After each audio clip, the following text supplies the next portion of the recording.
আমরা সেই মানুষ পাথরের কাছে চলে আসছি। এটার একটা ইতিহাস আছে, ওনার মুখে আমরা ইতিহাসটা শুনি। বলেন তো ভাই। এটা হচ্ছে আপনার আমরা যেটাকে যে কেয়ারটেকার বলি, উনি একজন কেয়ারটেকার রাখছে এই ল্যান্ডটা রাখার জন্য। আসলে কেউ না থাকলে তো ল্যান্ড দখল হয়ে যাবে। আমার মায়ের। আচ্ছা, এগুলা ওনার ডাব গাছ।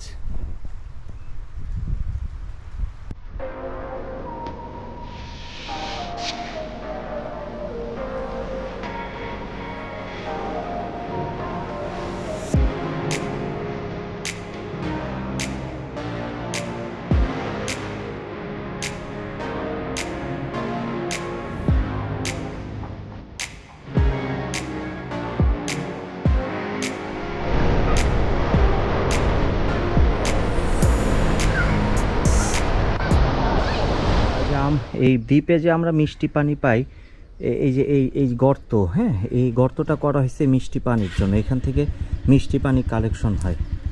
এটা রিসোর্টেরই। এই যে মানে দ্বীপে আসলে এগুলা তেমনি হাঁটাহাঁটির জায়গা। তো উনি বলছে যে এখানে অনেকে আসে শুধুমাত্র হাঁটার জন্য, তাই না? না আপনার পরিচিত একজন আছে? আমার পরিচিত একজন আছে যে পুরা দ্বীপের চতুর্পাশে হাঁটে আসলো। আচ্ছা, তার কীরকম বয়স হবে? প্রায় 50 বছর বয়সে সে প্রায় আসে মানে হাঁটার জন্য, দ্বীপের চারধারে হাঁটবে। এটা ঠিক যে আমাদের ওই সিটি এরিয়াতে থাকতে থাকতে তো হাঁটার এত অভ্যাস হয় না, আবার হাঁটার ওয়েও নাই, যানজট ধুলাবালি। তাই এইসব জায়গায় হাঁটতে কিন্তু খারাপ লাগে না, ভালো লাগে। এবং এখানে যে অক্সিজেন আছে, তো এটা একটা সুবিধা যে টায়ার্ডনেস কম আসে। আর শীতকালেও তো বিচ এরিয়া তো রোদ থাকবেই স্বাভাবিক, সন্ধ্যার পর ঠান্ডা শুরু হয় একটু। এটা কি সামনে? এটা হচ্ছে গেট, মেইন গেট। ও, এটা রিসোর্টের গেট আর কি। আমরা এখান দিয়ে, এই যে আমাদের বাইক, না? আমরা এখন বাইকে উঠে অন্য একটা স্পটে যাব। ভালোই লাগছে, বাইকে বাতাস পাচ্ছি, ভালোই লাগছে। এখন একটা নতুন স্পট।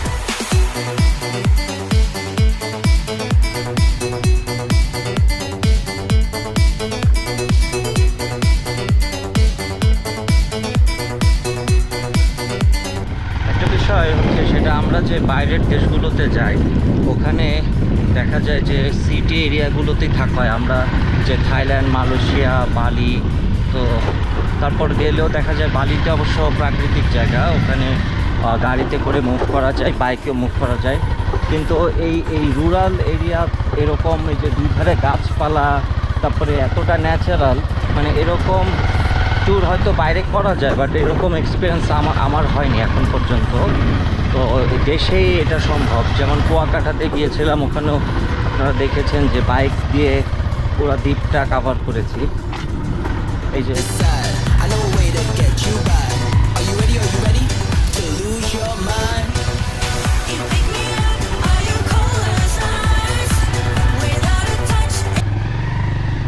আচ্ছা, বৃষ্টি হয় এখানে, মানে কম হয় না? বৃষ্টি কম হয় সমুদ্র এলাকা তো, তবে কুয়াকাটায় হয় মোটামুটি মাঝে মধ্যে, এখানে কম হয় মনে হয়।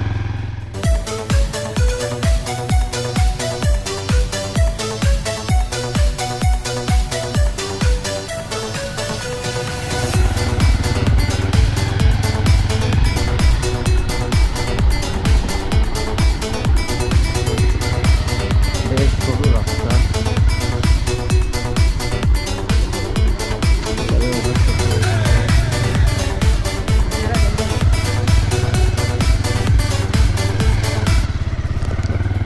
অটো দিয়ে আসলে আবার অসুবিধা আছে, জায়গায় জায়গায় নামতে হচ্ছে।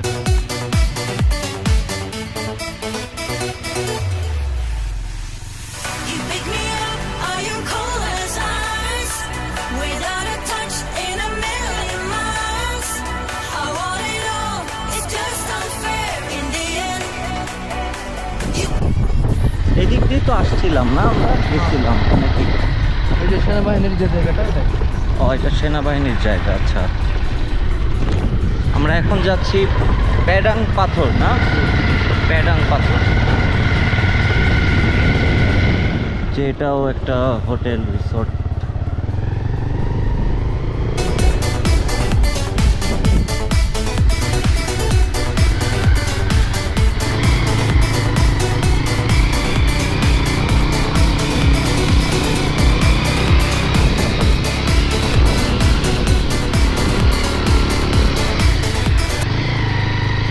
হচ্ছে বিচ, আচ্ছা আচ্ছা, এটা আরেকটা বিচ আর কি। এটা কি নাম এটার?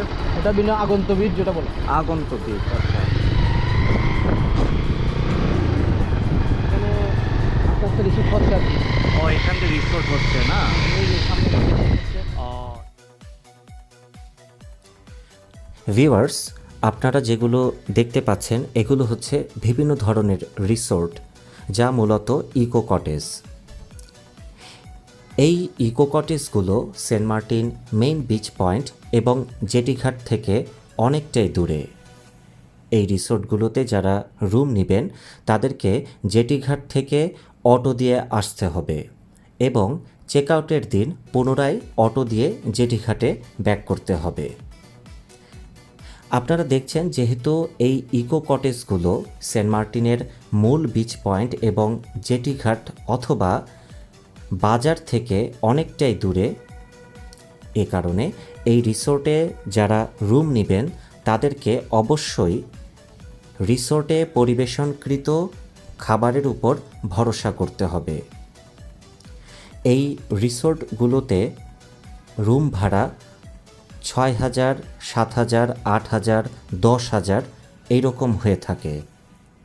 এই বাড়তি রিসোর্ট ভাড়ার সাথে আপনাকে অবশ্যই খাবারের জন্য বাড়তি মূল্য পরিশোধ করতে হবে। না, এই জায়গাগুলো কিন্তু টুরিস্টরা আসে না, আপনারা দেখেন একদম ফাঁকা। তো উনি আমাকে নিয়ে আসছে এই সাইডে কিন্তু বাইক চালানো টাফ আছে, কারণ এখানে যে উঁচা উঁচা পাথর, এটার একটা বিষয়। কুয়াকাটা বিচে যেরকম কিন্তু এত পাথর নেই, ওই জায়গাগুলো কি ওই গাইডের বাসায় চলে আসছি। সামনে আমি বললাম যে যেতে পারি কিনা, উনি নিয়ে যাচ্ছে। এটা ওনার বাসা, উনি থাকেন আরেক জায়গায় কিন্তু এটা ওনার জমি। তো এখানে ওনার প্ল্যান আছে যে একটা হোটেল করে ভাড়া দিবে এরকম। এটা ল্যান্ড, ওনার ল্যান্ড, খুবই সুন্দর। আপনার ল্যান্ডটা সুন্দর জায়গায় একদম, মানে নিরিবিলি। এই যে এটা ওনার জায়গা। এই জায়গা আরো একটু পিছনেও আছে, পিছনে আরো অনেক দূর আছে। ও পিছনেও আছে, কেউ আছে আছে আপনার এই বাসায়? জি জি, আমি চকি দিছি আর কি একজনকে, মানে ও দেখাশোনার ভাড়া জন্য। দিচ্ছেন? মানে দেখাশোনার জন্য একজন দায়িত্ব থাকে দিচ্ছি। এর জন্য। ও ভালো। আচ্ছা, মানে আমরা যেটাকে যে কেয়ারটেকার বলি, উনি একজন কেয়ারটেকার রাখছে এই ল্যান্ডটা রাখার জন্য। আসলে কেউ না থাকলে তো ল্যান্ড জি, জি, দখল জি। হয়ে যাবে। এটা আমার হুম। মায়ের একটা সম্পত্তি। ও এই যে, আচ্ছা, আপনার মা বেঁচে আছেন জি, সবাই? জি, মা বাবা মা দুজনে? জি, জি, বেশ। ও, এই যে আপনি যে বললেন ডাব গাছ, এগুলো না? জি জি। আচ্ছা, এগুলা ওনার ডাব গাছ। আপনি পারতে পারেন? না, আমি পারতে ও, পারি না। মানে অন্য কাউকে জি, দিয়ে জি, পারান? জি, অন্য কাউকে দিয়ে পারাই। তাকে আবার কিছু পয়সাও দিতে জি। হয়? কিরকম দিতে হয় একবারে? এক গাছের মধ্যে আপনার 100 টাকা দিতে হয়। মানে একবার উঠলে? জি। একবার উঠে গাছটা শুলে দিয়ে একদম আচ্ছা, পরিষ্কার আচ্ছা। করে দিয়ে। মানে ওনাদের এখানে ডাব গাছ আছে, এগুলো আবার সেল করে তারা। তো 100 টাকা নেয় এই ডাব পাড়তে লোকজন। কাঁদতেছে শিশুটা, কষ্ট মনে অনেক। আচ্ছা, আমরা এখন এই মানুষ পাথর, ওই যে একটা পাথর আছে মানুষের মতন দেখতে, আমরা ওই জায়গায় যাচ্ছি। ওই জায়গাও আবার সেই খাড়া খাড়া প্রবাল।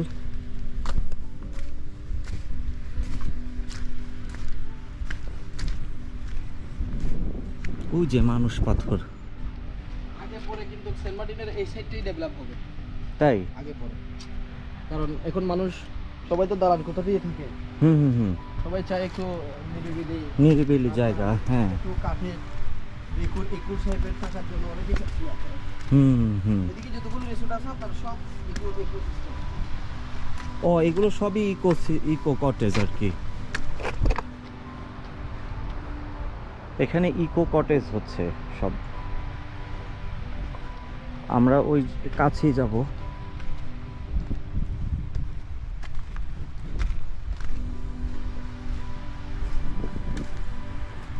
মানুষের মতন দেখতে, ওই পাথরটার কাছে যাব। চলে আসলাম প্রায়।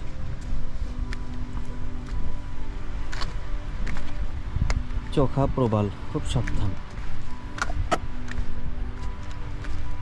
আমার মোটামুটি এই স্যান্ডেলে কাজ হচ্ছে, ধরনের স্যান্ডেল পরলেই যথেষ্ট, জুতা পরলেও ভালো, তবে স্যান্ডেলটা আরামদায়ক। একটু পাড়া দিয়ে দেখতে হবে পাথরগুলো শক্ত অবস্থায় আছে কিনা।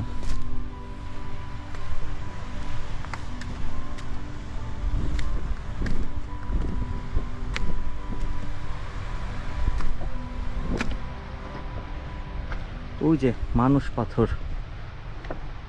এটার একটা এই মানুষ পাথরের একটা ঘটনা আছে, এটা সামনে গিয়ে শুনবো ওনার কাছে। এই পায়ের উপর চাপ পড়ে, হাঁটুতে প্রেশার পড়ে। আমরা সেই মানুষ পাথরের কাছে চলে আসছি, এটার একটা ইতিহাস আছে, ওনার মুখে আমরা ইতিহাসটা শুনি। বলেন তো ভাই। এটা হচ্ছে আপনার প্রায় আমাদের বাপ দাদার আমলে আমরা আমাদের দাদা বলে গেছিল আর কি। তো এই পাথরটা তারা দুইজন ছিল, ওখানে একটা পাথর আছে আপনার ভেঙে পড়ে গেছে আর কি। ওরা দুইজনই স্বামী স্ত্রী আসছিল জুমার নামাজ না পড়ে। তো এরা আসার পরে আমরা শুনলাম নামাজ না পড়ে আসার কারণে এরা এখানে আসে পাথর হয়ে গেছে। জুমার নামাজ না পড়ার কারণে এটা ইতিহাস, এটা আপনাদের শুনছেন আর কি। আচ্ছা আচ্ছা, কয়জন পাথর হয়েছিল? দুইজন। সামনে একটা টুকরা। আচ্ছা আচ্ছা, এই সেই পাথর, আর সামনে একটা পাথর টুকরা টুকরা হয়ে গেছে। মানে এগুলো থেকে বোঝা যায় যে আসলে নামাজ না পড়ার শাস্তি কীরকম হইতে পারে। এটা আল্লাহ একটা নিদর্শন দেখে। এইখানে এক ধরনের স্মেল পাচ্ছি, মাছের স্মেল। তো গাইডকে জিজ্ঞেস করলাম, বললো এক ধরনের ছোট ছোট মাছ এই সময় ভেসে আসে এখানে, ওই মাছের স্মেলটাই আসছে, পুরো মাছের স্মেল এখানে।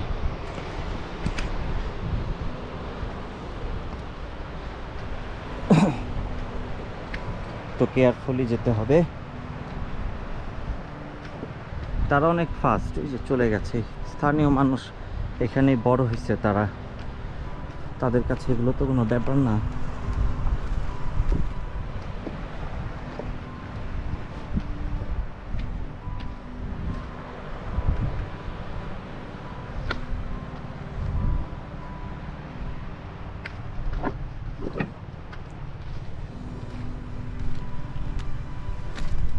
মানে স্লিপ কাটলে সমস্যা।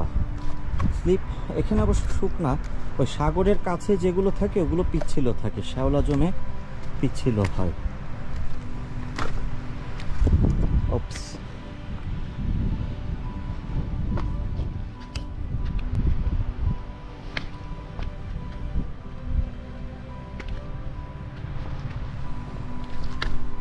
ব্যালেন্স রেখে রেখে যেতে হবে।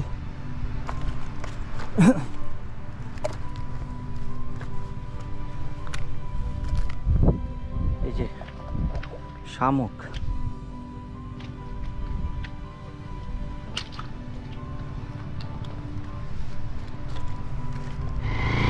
আমরা এখন যাচ্ছি হুমায়ুন আহমেদের বাড়ির এদিকে, সমুদ্র বিলাস।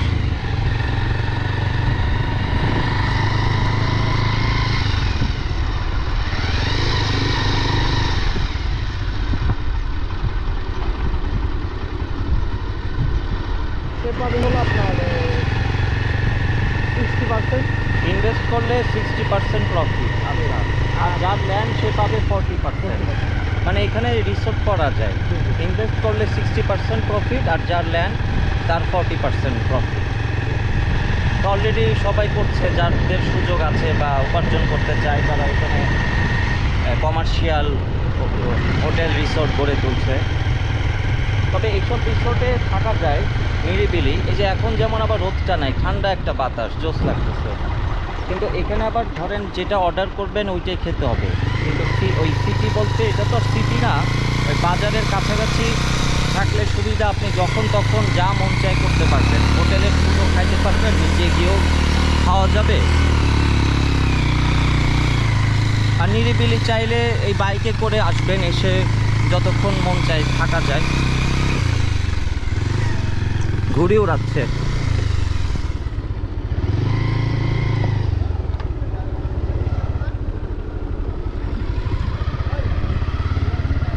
মারে এইবার অস্থির লাগছে, রোদটা একদম নাই, ঠান্ডা বাতাস। এই নারিকেল গাছগুলা একটু অন্যরকম লাগে, একটু ফ্রেশ ফ্রেশ লাগে। হ্যাঁ, নতুন নতুন গাছেই আসছে পাতা। ও, নতুন পাতা আসছে, আচ্ছা, এই কারণে।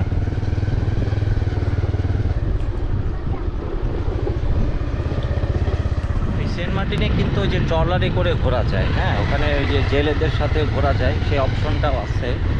তবে সকাল দুপুর সেফ টাইম, আর ওই বিকাল সন্ধ্যায় যেহেতু ভাটা সৃষ্টি হয় ও সময় ঢেউ বাড়বে, তো ঘুরতে চাইলে সকাল দুপুরে ঘোরা যেতে পারে। এগুলো হচ্ছে তরমুজ ক্ষেত। এই চাষ শুরু হয় কখন? এই যে 1 মাস আগে থেকে শুরু হয়েছে। 1 মাস আগে থেকে শুরু হয়ে গেছে। আর ওই ফলনটা কখন হয়? ফলনটা আরো 2 মাস 3 মাস পরে। 2-3 মাস পরে। ও, তার মানে প্রায় ধরেন 4-5 মাস আগে ওই বীজ রোপণ করতে হয় না? আচ্ছা, এটা হচ্ছে তরমুজের ক্ষেত। মানে এক সময় এখানে তরমুজ দিয়ে ভরে থাকবে না? আচ্ছা।